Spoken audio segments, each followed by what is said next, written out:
साथी नमस्कार, स्वागत करते हैं एक बार फिर से सिलेक्शन मंच पे। मैं उदित सर लेकर के आया हूं आपके सामने करंट अफेयर्स का स्पेशल सेशन, जो स्पेशली बेस्ड है आगामी अपकमिंग जो बैंक के एग्जाम्स हैं, जो रेलवे के एसएससी एग्जाम्स हैं, उन सब के लिए बहुत ही बेहतरीन जो कुछ है जो मैंने यहाँ पे बनाए हुए हैं आपके लिए। ये मैंने अपनी तरफ से बेस्ट पीपीटीज के माध्यम से डिस्प्ले करने जा रहा हूँ। और दूसरी बात ये कि अभी वर्ष 2024-25 के समय पे जो रेलवे की अगर बात करते हैं, यहाँ पे रेलवे में एक ऐसी इंफॉर्मेशन है कि लगभग 2 लाख प्लस वैकेंसीज आने के चांसेस हैं। तो आप लोग कहीं ना कहीं अपनी प्रिपरेशन को सब करते रहिएगा। रेलवे जैसे एग्जाम्स में और जो भी आपके आईबीपीएस के एग्जाम होते हैं, क्लर्क के, बैंक के, वो सारे एग्जाम्स में जो स्पेसिफिक जो करंट अफेयर्स होता है, जिसको जनरल अवेयरनेस बोलते हैं, सामान्य जागरूकता बोलते हैं, उन सभी को ना करने पर भी बच्चों का सिलेक्शन रुकता है। और अगर उनको आप करेंगे तो सिलेक्शन होने के भी चांसेस बहुत ज़्यादा बढ़ जाते हैं।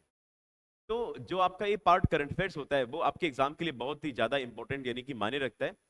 तो ये चीज़ याद रखिएगा। तो डेली बेसिस पे आपको ये चीज़ देखनी समझनी चाहिए कि हमें करंट अफेयर्स पे फोकस करते रहना चाहिए। तो वही चीज़ यहाँ पे आपके सामने मैं डिस्प्ले करने जा रहा हूँ। ये करंट अफेयर्स करीब आपका ये 8 मई से बिलोंग कर रहा है। करंट अफेयर्स लगभग 8 या करीब 8 और 9 का भी है ये।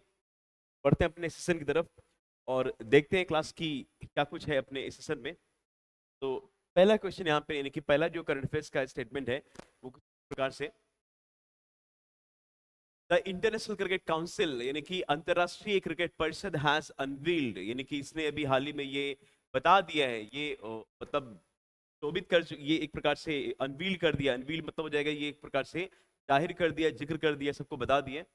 The fixtures of the highly anticipated 9th ICC women's टी20 वर्ल्ड कप, यानी कि नवा जो आईसीसी वुमेन टी20 वर्ल्ड कप होने के बारे में अभी हाल ही में आईसीसी ने इस बात को रिवील कर दिया आईसीसी ने इस बात को।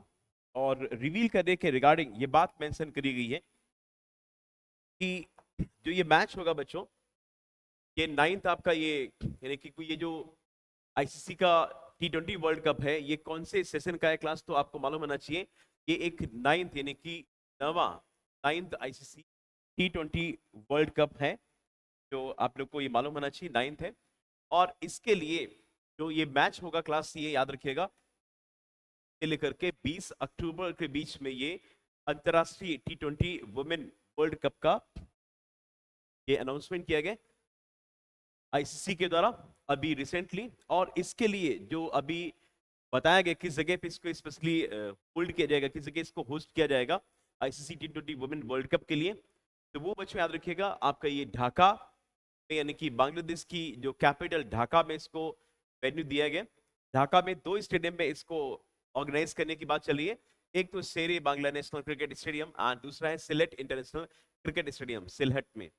तो अभी हाल ही में इंटरनेशनल क्रिकेट काउंसिल ने आईसीसी टी20 वुमेन वर्ल्ड कप जो कि 9th क्रम का है, 9वें क्रम का है, इसके बारे में वेन्यू को डिक्लेरेशन दे दिया, जो कि बांग्लादेश में इसको ऑर्गेनाइज किया जाएगा।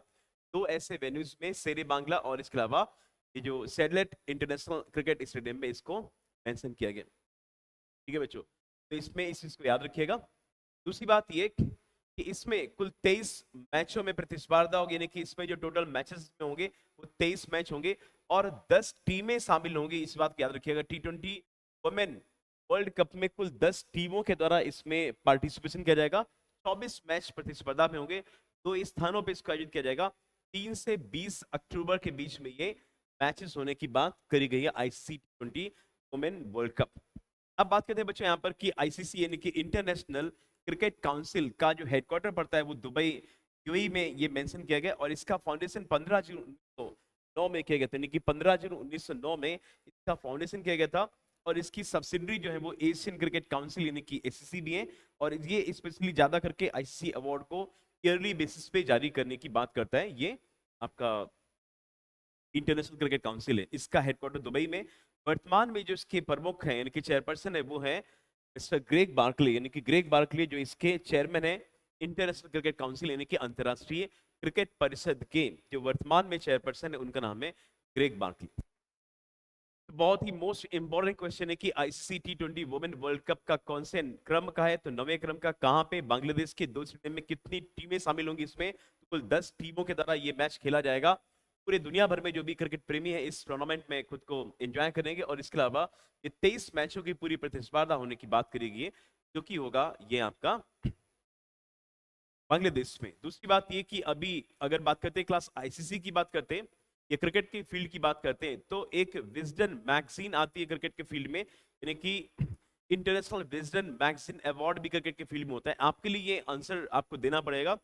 वर्ष 2023-2024 का Wisden cricketer of the year का खिताब किसको दिया गया, ठीक है, इस बात को आप लोग को आंसरिंग करना है। अगला क्वेश्चन दिया गया, Ukraine has unveiled an AI, यानी यूक्रेन ने अभी हाल ही में अनवील्ड किया है, ये रिवील किया है कि एआई बेस्ड, इस प्रकार से अभी भारत में यानी कि इंडिया में इंडिया टुडे ग्रुप के द्वारा सना एआई बेस्ड एक स्पोक्स पर्सन को या फिर आर्टिफिशियल इंटेलिजेंस के माध्यम से किसी जो न्यूज एंकर को रिप्रेजेंट किया गया था, उसी प्रकार से यूक्रेन ने अभी हाल ही में विक्टोरिया सी यानी कि विक्टोरिया सी को अभी ऑफिशियली ऑन बोर्ड किया हुआ है, जिसमें यह मेंशन किया गया कि इसके लिए यूक्रेन के जो फॉरेन मिनिस्टर है दिमित्री कोलेबा के द्वारा इसको फिलहाल लॉन्च किया गया। दूसरी बात ये कि अगर हम बात करते हैं यूक्रेन की, तो यूक्रेन में काफी ज्यादा खराब हालत की स्थिति में रहा, रसिया के द्वारा इसको मतलब युद्ध की स्थिति फेस करना पड़ रहा है। यूक्रेन और रसिया के बीच में काफी लंबे समय से यानी कि एज ऑन फरवरी 2022 से लगातार युद्ध चल रहा है, 2024 भी आ गया, तो कहीं ना कहीं यूक्रेन और रसिया के बीच में जो युद्ध की स्थिति बनी जा करके काफी लंबे समय से रिमेन है।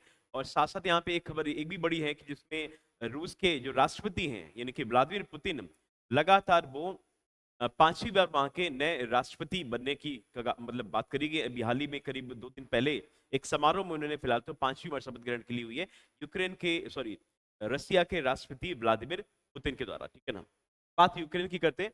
यूक्रेन के वर्तमान में जो राष्ट्रपति उनका नाम है व्लादिमीर जेलेंस्की, यानी कि जेलेंस्की है वहां के यूक्रेन के राष्ट्रपति हैं जेलेंस्की। और दूसरी बात ये कि जेलेंस्की को भी कभी यानी कि 2022 का पर्सन ऑफ द ईयर का खिताब भी इनको मिल चुका है, क्योंकि वहां पे काफी ज्यादा टिपिकल सिचुएशन में भी रह करके अपने नागरिकों को बचाने के लिए कहीं ना कहीं ये अवार्ड उनको दिया गया।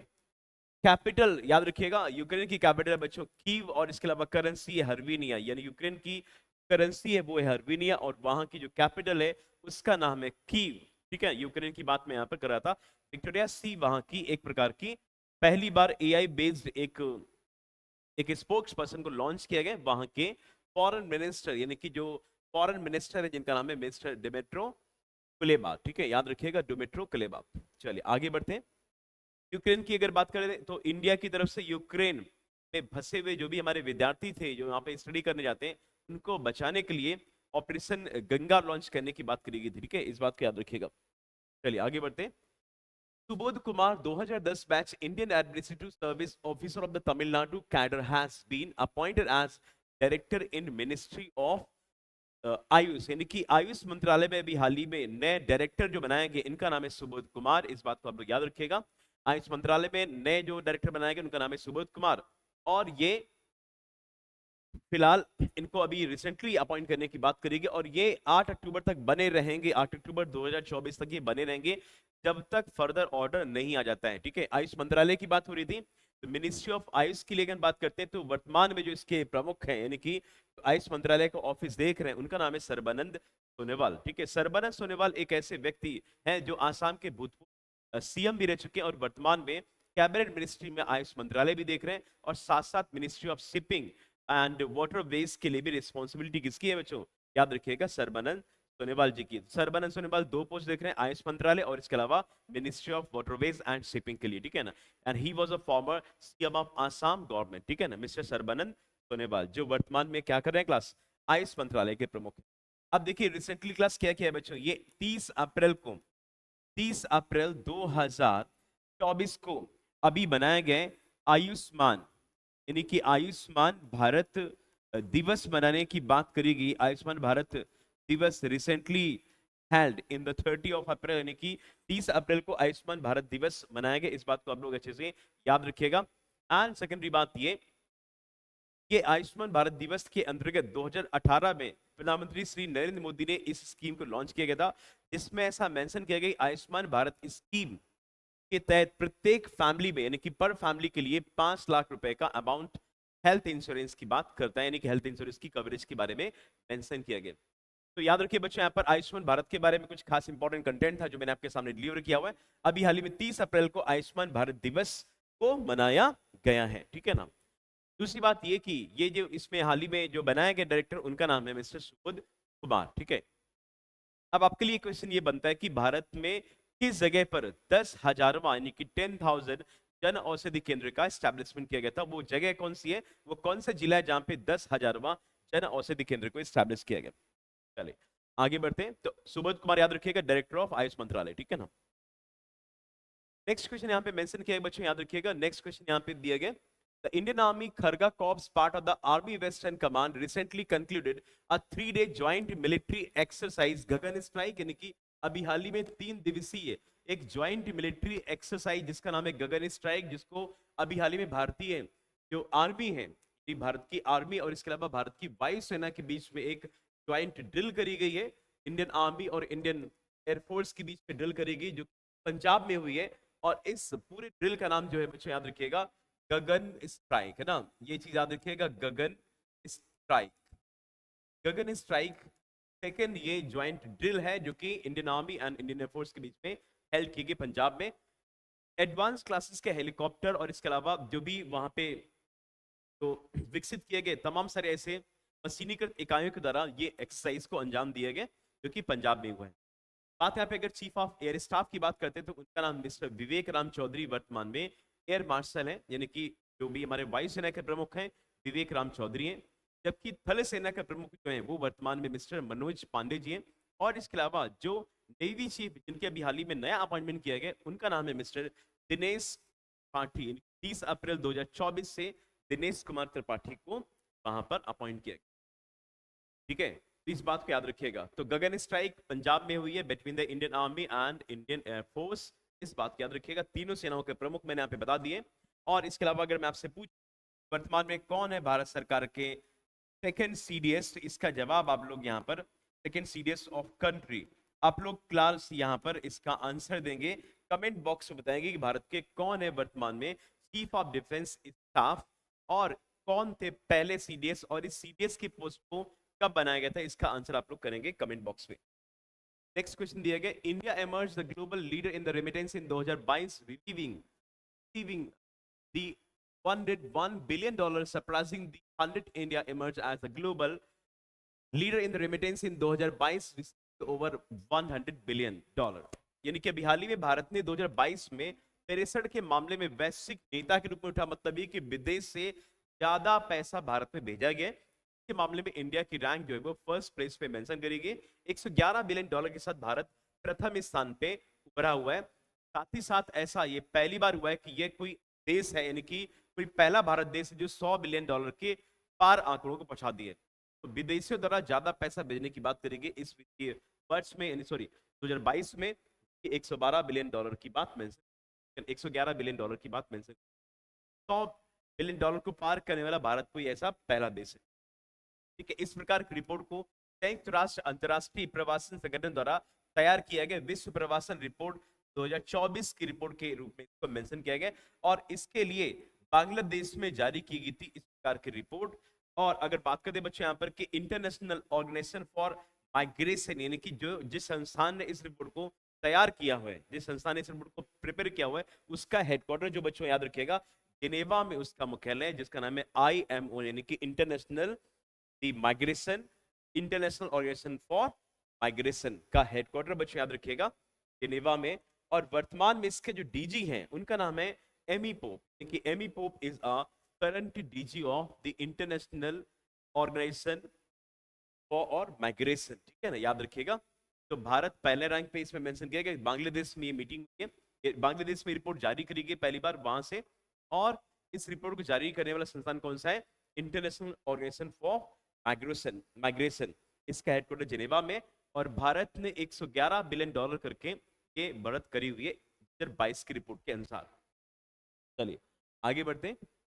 Rohit Sharma to lead Indian, यानी कि एक नई खबर क्रिकेट से ही है। क्रिकेट काफी ज्यादा मतलब फेम में है ना, मेन वर्ल्ड कप है एंड वुमेन वर्ल्ड कप है, इस प्रकार से ना T20 की रिगार्डिंग पहले के क्रिकेट का फेम चल रहा है, IPL भी चल रहा है, तो ये चीज याद रखिएगा। Rohit Sharma lead to Indian team of 2024 T20 cricket world cup, यानी कि T20 क्रिकेट वर्ल्ड कप की टीम को लीडर यानी कि कैप्टन कौन बनेंगे, तो इसका जवाब आंसर आएगा बच्चों, याद रखिएगा, Rohit Sharma. The 5 member senior men's cricket section committee headed by the Ajit Agarkar, यानी कि अभी हाल ही में से अगर किया गया है तो 5 कमेटी में जो किया है इसमें उनका नाम है अजीत अगरकर। इन्होंने ये डिसाइड किया हुआ है कि रोहित शर्मा भारतीय टीम को लीड करेंगे टी20 वर्ल्ड कप के रिगार्डिंग, जो कि ये 1 से लेकर के 29 जून 2024 तक होगा, और इसके लिए होस्ट करेगा वेस्ट इंडीज एंड यूएस, यानी कि यूएस और वेस्ट इंडीज के ये मैचेस होने की बात करी गई। इस बात को याद रखिएगा, रोहित शर्मा भारतीय टीम को लीड करने के लिए मेंशन किए गए। बात है बच्चों आईसीसी की, तो आईसीसी का हेडक्वार्टर दुबई में, ऑलरेडी आपको मालूम है। इसका फाउंडेशन हमने किया गया था, ये आईसीसी अवार्ड जारी करता, ऑलरेडी मैंने आपको बताया रिसेंटली अभी। और दूसरी बात, इसके जो प्रमुख है उनका नाम है ग्रेग बार्कले। भारत की तरफ से जो लीड करेगा टीम को आईसीसी टी20 वर्ल्ड कप में, जो कि होगा अभी नेक्स्ट मंथ 1 से लेकर के 29 तक के बीच में, जो कि 2 पूरे कंट्रीज में इसको होस्ट किया जाएगा। उसका नाम है वेस्ट इंडीज और यूएस के बीच होगा।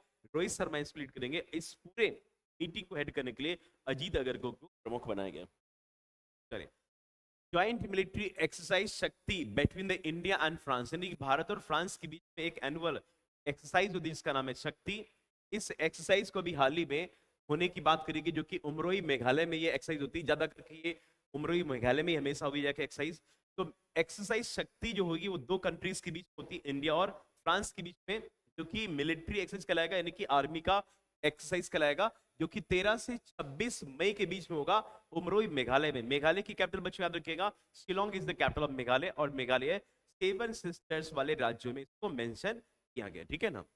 और साथ साथ मैं आपको ये बता दूं बच्चों की प्रकार की जो एक्टिविटी करी गई है, यानी कि जो एक्सरसाइज हुआ है यहाँ पर, जो होने की बात करी जा रही है उमरोई मेघालय में 13 से 26 मई के बीच में, एक्सरसाइज मिशन शक्ति, वो फिलहाल 7वें यानी कि 7वें एडिशन का ये एक्सरसाइज मेंशन किया गया, यानी कि जो एक्सरसाइज होगा ये 7वें एडिशन का एक्सरसाइज होने की बात बताई गई, यानी कि जो एक्सरसाइज होगा ये 7वें एडिशन का एक्सरसाइज होने के लिए मेंशन किया गया है। और भारत और फ्रांस के बीच में कोई और भी एक्सरसाइज होते हैं तो इनका जवाब आ जाएगा। उनका क्या आंसर आएगा, आपसे अगर क्वेश्चन है क्या भारत और फ्रांस के बीच में और भी कोई एक्सरसाइज है, और भी कोई ऐसे अभ्यास है? भारत और फ्रांस के बीच में एक्सरसाइज गरुड़ा, गरुड़ा जिसको बोला जाएगा एयर एक्सरसाइज कहलाएगी, एक्सरसाइज वरुणा नेवल एक्सरसाइज कहलाएगी, और एक्सरसाइज शक्ति आर्मी एक्सरसाइज कहलाएगी। मतलब एक्सरसाइज शक्ति army, Varuna for naval exercise, and इसके अलावा गरुड़ा फॉर एयर एक्सरसाइज। इन तीनों को मिलाकर के जो संयुक्त सैन्य अभ्यास है, तीनों का ट्राइलेटरल यानी कि ट्राई सर्विस का जो एक्सरसाइज है, उसका नाम है exercise Orion between India and France के बीच, ठीक है। तो 7वां ये एक्सरसाइज होगा जो कि उमरोई मेघालय में होगा। फ्रांस के वर्तमान में राष्ट्रपति हैं इमैनुअल मैक्रोन, और आपको बता दूं बच्चों की इमैनुअल मैक्रोन अभी 26 जनवरी में यानी कि 2024 में गणतंत्र दिवस के मुख्य अतिथि के रूप में भी भारत आ चुके हैं, ठीक है ना। इमैनुअल मैक्रोन, फ्रांस की कैपिटल पेरिस में, यहाँ पे यूनेस्को का मुख्यालय, रिपोर्टर्स विदाउट बॉर्डर्स का भी मुख्यालय पेरिस फ्रांस में। इस बात को याद रखिएगा, बहुत ही लैया मुरमुरा वाला एक क्वेश्चन है। फ्रांस पेरिस में यूनेस्को और रिपोर्टर्स विदाउट बॉर्डर्स का मुख्यालय मेंशन किया गया, ठीक है। मैक्रोन साहब तक काफी लंबे समय से यहाँ पे भारत और फ्रांस के बीच में रिलेशन काफी स्ट्रॉन्ग रह जाकर के। फ्रांस की करेंसी है याद रखिएगा यूरो, ठीक है ना, फ्रांस की करेंसी यूरो मेंशन करेगी।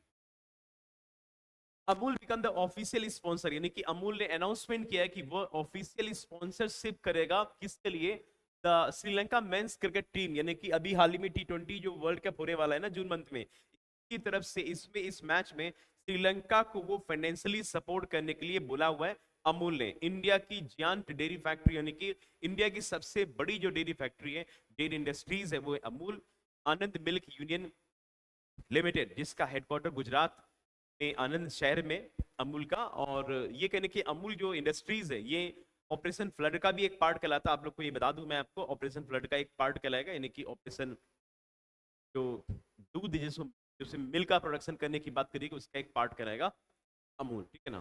तो अमूल श्रीलंका में हुई क्राइसिस को, मतलब देखा गया कि भी क्राइसिस काफी ज्यादा श्रीलंका में हुई है, तो कहने की फंडिंग की जरूरत है। तो अमूल कह रहा है कि जो भी पैसा खर्च होगा इस टी20 वर्ल्ड कप में वो मैं अपनी तरफ से खर्च करूंगा, मतलब अमूल खर्च करेगा। आईसीसी मेंस टी20 वर्ल्ड कप में जो श्रीलंका क्रिकेट टीम है उसको, यानी कि श्रीलंका की क्रिकेट टीम ऑफिशियली स्पॉन्सर करने के लिए अमूल ने ऐसी बात बोली। और ऐसा पहली बार नहीं हुआ है, इसके पहले भी 2017 में चैंपियंस ट्रॉफी हो या फिर 2011 में आपका क्रिकेट वर्ल्ड कप हो, इसमें भी पार्टनरशिप अमूल ने की हुई है। तो भारत का एक बहुत बड़ा ब्रांड है, याद रखिएगा अमूल, ठीक है ना, बहुत बड़ा ब्रांड है अमूल। और अमूल के बारे में खास बात ये भी बच्चों है कि अमूल ने अभी हाल ही में कौन से ऐसे कंट्री में अपना पहला, यानी कि ग्लोबली उसका बिजनेस हो चुका है, किस कंट्री में अपना पहला एक आउटलेट्स खुला हुआ है, इसका आंसर आप लोग कमेंट बॉक्स में दीजिएगा। तो इसका आंसर जो होगा, हालांकि मैं भी नहीं बताऊंगा आपको, आप लोग प्लीज कमेंट बॉक्स में इसको जरूर लिखिएगा कि अमूल ने अभी हाल ही में अपना जो पहली बार फर्स्ट टाइम विदेश यानी कि फॉरेन कंट्री में किस जगह अपना आउटलेट्स ओपन किया हुआ है, इस बात को आपको लिखना है, ठीक है ना। अमूल के वर्तमान में जो प्रबंध निदेशक उनका नाम है जयंत मेहता। अमूल दूध पीता है इंडिया, आप लोगों ने अच्छे से सुना होगा ना, ठीक है। चलिए आगे बढ़ते हैं हम लोग। The United World Wrestling federation, यानी कि भारत में, यानी कि एक नया अभी निर्णय लिया गया, एक खास निर्णय लेने की बात करेगी। The United World Wrestling Federation has provisionally suspended Indian wrestler Bajrang Punia until December 31, 2024, यानी कि अभी हाल ही में रेसलर, विख्यात रेसलर बजरंग पुनिया को सस्पेंड किया गया the national anti doping agency के द्वारा recently for his refusal provide the urine sample, यानी कि यूरिन सैंपल को रिफ्यूजल करने के मामले में अभी हाल ही में नाडा ने उनको मतलब एक प्रकार से सस्पेंशन करने के बारे में बताया गया। और यूनाइटेड वर्ल्ड रेसलिंग फेडरेशन ने पहले से ही सस्पेंशन की बात करेगी, नाडा ने एक साथ क्लियर कर दिया। The United World Wrestling federation provisionally suspend the wrestler Bajrang Punia this one, ठीक है, 31 दिसंबर तक उनको क्या किया गया, सस्पेंशन किया गया, इस बात को याद रखिएगा। और नेशनल एंटी डोपिंग की बात करते, actually Bajrang Punia belong from Haryana, यानी कि ये हरियाणा से बिलोंग करते बजरंग पुनिया, और इनको नाडा ने फिलहाल रिफ्यूजल दे दिया कि आप सस्पेंशन में रहेंगे। और इसके पहले यूनाइटेड वर्ल्ड रेसलिंग ने भी पहले से इसको सस्पेंशन में रखा हुआ है, मतलब अस्थायी रूप से सस्पेंड कर दिया कि रेसलिंग जैसे गेम में शामिल नहीं हो सकते, क्योंकि इन्होंने सैंपल देने से मना किया। अब नाडा का जो फॉर्मेशन किया गया था वो 24 नवंबर 2005 में किया गया था। नॉन प्रॉफिट ऑर्गेनाइजेशन ग्रुप में इसको बोलते हैं, एंटी डोपिंग स्पोर्ट्स में काम करता है। इसका मुख्यालय न्यू दिल्ली में मेंशन किया गया, इस बात को याद रखिएगा। वर्तमान में जो नाडा आती है क्लास, याद रखिएगा, नाडा यानी कि national anti doping agency unit, क्या आती है बच्चों, मिनिस्ट्री ऑफ स्पोर्ट्स में। और इसको देखेंगे स्पोर्ट मंत्रालय के जो प्रमुख हैं, जिनका नाम है मिस्टर अनुराग ठाकुर, इसके डीजी है mister Ashish Bhargav, the current DG of this NADA. NADA के प्रमुख है आशीष भार्गव। अगला क्वेश्चन दिया गया, the government of India has sign, यानी कि नेक्स्ट जो हमारा करंट अफेयर्स दिया गया, the government of India has sign an agreement with the government of Bangladesh, यानी कि भारत ने बांग्लादेश के बीच में एक एग्रीमेंट साइन करने की बात करेगी, समझौता होने की बात करेगी, to renew the memorandum of understanding to train 1500 Bangladeshi officers, यानी कि एक एमओयू, यानी कि एक द्विपक्षीय समझौता किया गया भारत और बांग्लादेश के बीच में 1500 अफसर्स को, यानी कि 1500 बांग्लादेशी ऑफिसर्स को ट्रेनिंग प्रोवाइड करने के लिए भारत और बांग्लादेश के बीच में एक एमओयू साइन किया गया। और इसमें 2025 से 30 तक के बीच में ये एमओयू को एक्टिव रखने की बात करेगी। The agreement was signed by the department of administrative reform and public grievances, यानी कि ये इस ग्रीवेंसेस यानी कि डिपार्टमेंट ऑफ पब्लिक ग्रीवेंसेस की तरह ये एडमिनिस्ट्रेट किया जाएगा। The government of India and Bangladesh ministry public administration द्वारा ये एमओयू को आगे बढ़ाया गया। और ये एमओयू के बारे में जो एक्टिविटी करी गई थी वो 28 से 30 अप्रैल 2024 की एमओयू को साइन किया गया था। बात है यहाँ पे बांग्लादेश की, अगर प्राइम मिनिस्टर की बात हो, इनको दोबारा फिर से रिलेक्ट किए गए शेख हसीना वहां की प्राइम मिनिस्टर, और वहां के जो वर्तमान में जो राष्ट्रपति उनका नाम है शाहबुद्दीन चुप्पू, इस बात को याद रखिएगा। तो इस बात को आप क्लियर रखिएगा कि अगर बांग्लादेश की बात हो रही तो 1500 ऐसे अफसरों को ट्रेनिंग प्रोवाइड करेगा, 1500 ऑफिसर्स को ट्रेनिंग देगा, क्लास याद रखिएगा। और ये ट्रेनिंग कौन देगा, इंडिया देगा ट्रेनिंग, है ना। बांग्लादेश की अगर बात करते हैं बच्चों, याद रखिएगा बांग्लादेश की कैपिटल जो है वो कैपिटल है आपकी ढाका, आप सभी को ये मालूम होगा बांग्लादेश की कैपिटल ढाका है। और वहां की करेंसी है जो वो टका है। बंधन एक्सप्रेस एक ट्रेन है जो कि भारत और बांग्लादेश के बीच में चलती है, बंधन एक्सप्रेस ट्रेन है। बंधन एक्सप्रेस ट्रेन भारत और बांग्लादेश के बीच चलती है, बांग्लादेश में खुलना और कोलकाता के बीच में, इनकी कोलकाता इंडिया और बांग्लादेश के खुलना के बीच में ये ट्रेन का मतलब रनिंग बताया गया। पहली ऐसी ट्रेन है जो चली हुई है, और मैत्री ट्रेन भी भारत और बांग्लादेश के बीच में ही चलती है, इस बात को याद रखिएगा, ठीक है ना। एंड सेकेंडरी बात है कि अभी कुछ समय पहले एम्बुलेंस की व्यवस्था करने के लिए भी भारत और बांग्लादेश में एग्रीमेंट को साइन किया गया, ठीक है ना। और इसके अलावा अगर हम बांग्लादेश की और बात करते हैं तो बांग्लादेश भारत की गांव से जुड़ने वाला सबसे ज्यादा लंबी दूरी का फ्रंटियर कहलाएगा, यानी कि जब से ज्यादा जो जिस देश की सीमा को टच करता है, बांग्लादेश बॉर्डर को टच करता है भारत। और बांग्लादेश में कितने ऐसे भारतीय राज्य हैं जो बांग्लादेश की सीमा को टच करते हैं? भारत के कितने ऐसे राज्य हैं जो बांग्लादेश की सीमा को टच करते हैं? तो कुल 5 ऐसे राज्य हैं जो बांग्लादेश की सीमा को शेयर करते हैं, जिनमें सबसे ज्यादा सीमा शेयर करते हैं वो है आपका वेस्ट बंगाल। ठीक है ना, वेस्ट बंगाल याद रखिएगा। इनमें से मणिपुर की बात करें, मणिपुर में अभी चर्चा की बात की काफी ज्यादा मणिपुर के बारे में किया गया, है ना। मणिपुर में काफी ज्यादा समस्या रही, वहां पे तमाम सारे ऐसे जनहानि की बात हुई जाकर के, सारे केसेस आपको नेक्स्ट सेशन में आपको बताऊंगा। अगला करंट अफेयर्स दिया गया, the wealthiest city report 2024 has been compiled by the Henley partners in collaboration with the New World Wealth, a global data intelligence firm. यानी कि ग्लोबल डेटा इंटेलिजेंस फर्म के द्वारा अभी हाल ही में एक रिपोर्ट प्रस्तुत करी गई है, जिसमें वेल्दिएस्ट सिटी रिपोर्ट 2024 के बारे में बात करी गई है। इसके अंतर्गत according to this report, New York city यानी कि वर्ल्ड में न्यूयॉर्क जो शहर है, the USA continue to be the world wealthiest city in this यानी कि 3,49,500 मिलियनियर्स, यानी कि इतने मिलियनियर्स हैं वहां पर, with the complete combined wealth for more than 3 trillion, यानी कि इनकी जो कंबाइंड जो वेल्थ है वो 3 ट्रिलियन से भी ज्यादा है। समझ रहे हो आप? सबसे अमीर शहरों की लिस्ट में फिलहाल 2024 के data intelligence form new World wealth के द्वारा, जो हेनली पार्टनर्स के द्वारा इसको बनाया गया, में से फिलहाल सबसे धनी व्यक्तियों की लिस्ट में न्यूयॉर्क हमेशा ये आगे मेंशन किया गया, बात को याद रखिएगा। ठीक है ना। दूसरी बात ये, मुंबई एंड दिल्ली वर्ल्ड के टॉप 100 रिच पर्सन की लिस्ट में भी इसको शामिल किया गया। 100 रिच पर्सन लिस्ट में मुंबई एंड दिल्ली शहरों को भी ऐड किया गया। इस बात को मैंने यहाँ पे नहीं मेंशन कर पाया, कोई बात नहीं। हेनली पासपोर्ट इंडेक्स की रिपोर्ट हमेशा ये जारी होती रहती है, आपको याद रखिएगा। हेनली पासपोर्ट इंडेक्स में रिपोर्ट जारी रहती है। आपके लिए क्वेश्चन ये कि हेनली पासपोर्ट इंडेक्स की अभी हाल ही में यानी कुछ समय पहले रिपोर्ट जारी करेगी, जिसमें से भारत वीजा फ्री डेस्टिनेशन के मामले में कितने देशों के लिए वीजा फ्री ट्रैवलिंग कराता है, ये आपके लिए आंसर है। कमेंट बॉक्स में बताइएगा कि हेनली पासपोर्ट इंडेक्स में इंडिया कौन सा रैंक पर है और कितने कंट्रीज के लिए वीजा फ्री ट्रैवलिंग कराने की बात करता है। नेक्स्ट क्वेश्चन दिया गया, May 8 observe as world red cross day, यानी कि अभी हाल ही में वर्ल्ड रेड क्रॉस डे को मनाया गया 8 मई को।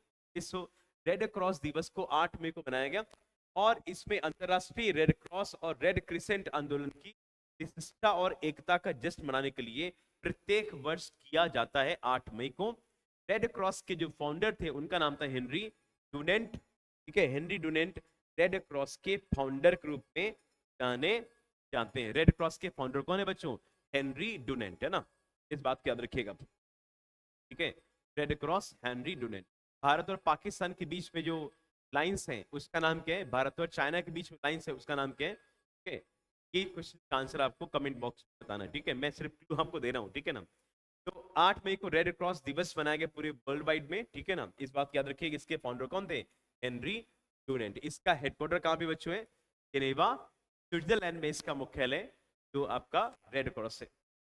चले आगे देखते हैं बच्चों, यही आज का सेशन था। ये मैंने सेशन आपको मतलब कम समय में कहीं ना कहीं 10 से 12 क्वेश्चन मैंने आपको करा दिए। ऐसे करके मैं आपको रेगुलर क्वालिटी कंटेंट को भी प्रोवाइड कराऊंगा कहीं ना कहीं, यानी कि आपके एग्जाम के पॉइंट ऑफ व्यू से बात करेंगे। दूसरी बात है कि जो आज मैंने कंटेंट आपको दिया हुआ है, जो मल्टीपल चॉइस क्वेश्चन और ये जो आपका करंट अफेयर्स का सेशन है, कि आपके एग्जाम में मान चलिए कि आगामी एग्जाम में एक आध क्वेश्चन पक्का फंसेगा। रेड क्रॉस बहुत इंपॉर्टेंट है। ठीक है, और जो आपका गगन स्ट्राइक है मोस्ट इंपॉर्टेंट है, और मिशन शक्ति, है ना। तो ऐसे तमाम सारी खबरों के साथ जुड़ते रहिए सिलेक्शन मंच के साथ, ओनली ऑन उदित सर के साथ। Thank you all, thank you so much.